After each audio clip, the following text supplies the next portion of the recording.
Dear students, आज मैं आप लोगों को केमिस्ट्री का एक टॉपिक है अम्ल और भस्म में आपको उसको दिखाऊंगा।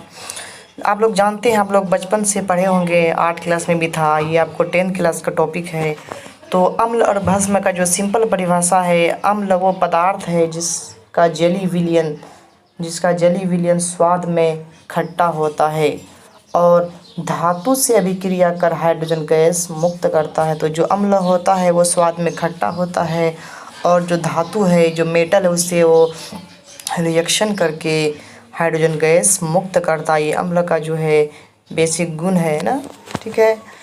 तो उसके बाद लगभग सभी खनिज अम्ल धातु से अभिक्रिया कर हाइड्रोजन गैस मुक्त करता है ना। तो जो है जितना भी धातु होता है ना, अम्ल उससे अभिक्रिया करता है और हाइड्रोजन गैस मुक्त करता है। जो अम्ल है, जो एसिड है, उसकी जो उत्पत्ति हुई है, एक लैटिन शब्द है एसिडस से इसकी उत्पत्ति हुई है। लैटिन शब्द एसिडस है जिसका अर्थ होता है खट्टा। क्या होता है?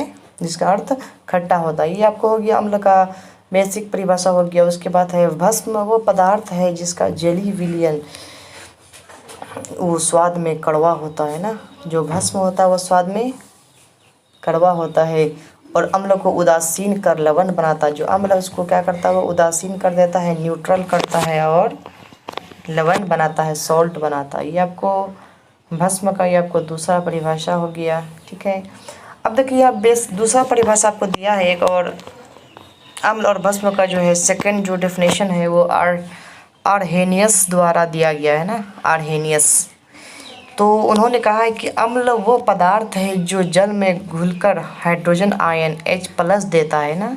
उन्होंने क्या कहा है कि अम्ल वो पदार्थ है जो जल में घुलता है और वहाँ पे आपको हाइड्रोजन आयन H+ का निर्माण करता है। जैसे आपको HCl है, H2SO4 है, सल्फ्यूरिक एसिड इसे बोलते हैं, HNO3 है, CH3COOH है। ये सब जो है आपको अम्ल है जो जल में घुलकर हाइड्रोजन आयन H+ प्रदान करता है। जैसा कि आप यहाँ पे देख सकते हैं, ये HCl है ना, ये आपको जल में अभिक्रिया किया तो H+ और Cl- बना है ना, H धनायन और Cl ऋणायन आपको बनाता है। उसी प्रकार आपको HNO3 है, ये भी जब जल में घुलता है तो H+ और NO3- आयन देता है। तो सिंपल परिभाषा है कि अम्ल वो पदार्थ है जो जल में घुलकर हाइड्रोजन आयन प्रदान करता है। उसके बाद देखिए, अगला आपको है भस्म का परिभाषा आपको दिया है। ये भी आपको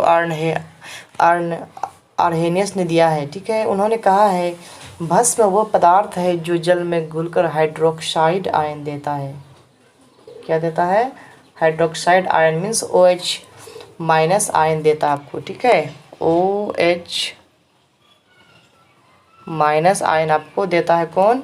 भस्म, जो जल में घुलता है और आपको OH- आयन देता है। जैसे आपको NaOH है ना, सोडियम हाइड्रोक्साइड है, पोटेशियम हाइड्रोक्साइड है, अमोनियम हाइड्रोक्साइड है, कैल्शियम हाइड्रोक्साइड है। ये सब आपको क्या है?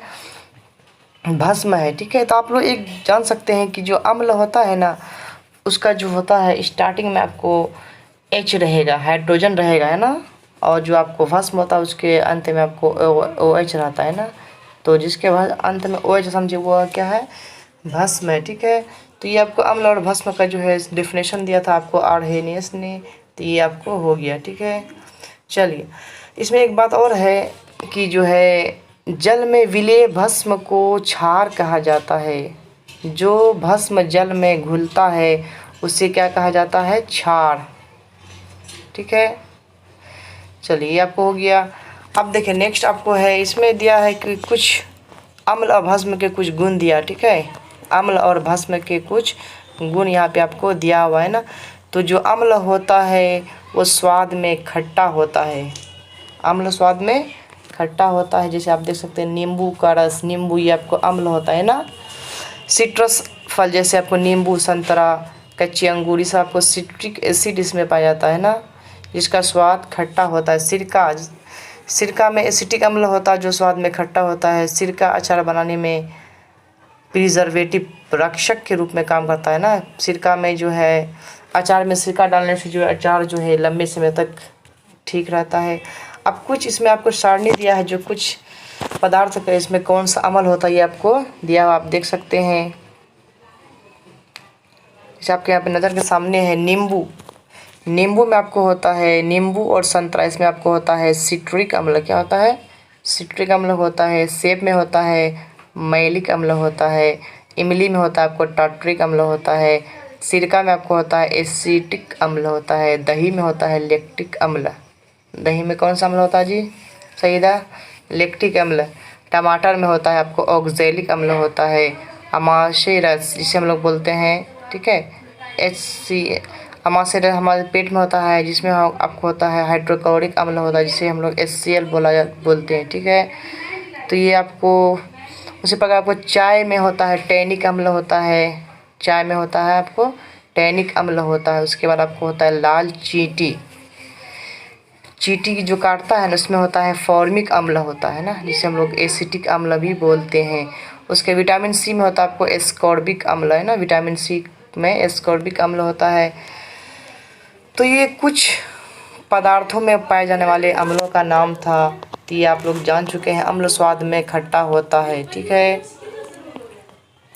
उसके बाद अम्ल जो होता है अम्ल भस्म विषैले और तीव्र संक्षारक अम्ल होता है ना। कुछ अम्ल होता है विषैले होता है और कुछ अम्ल होता है आपको कोर्सिव होता है ना, जो किसी चीज़ को जो है गला देता है, ठीक है। जैसे आपको सल्फ्यूरिक अम्ल है, अगर इसमें आपके हाथ में पड़ जाएगा तो वो आपको हाथ को जला देगा, है ना।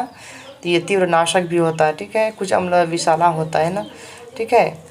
जैसे फिनोल, ये आपको विषाला होता है, ये अम्ल है ना।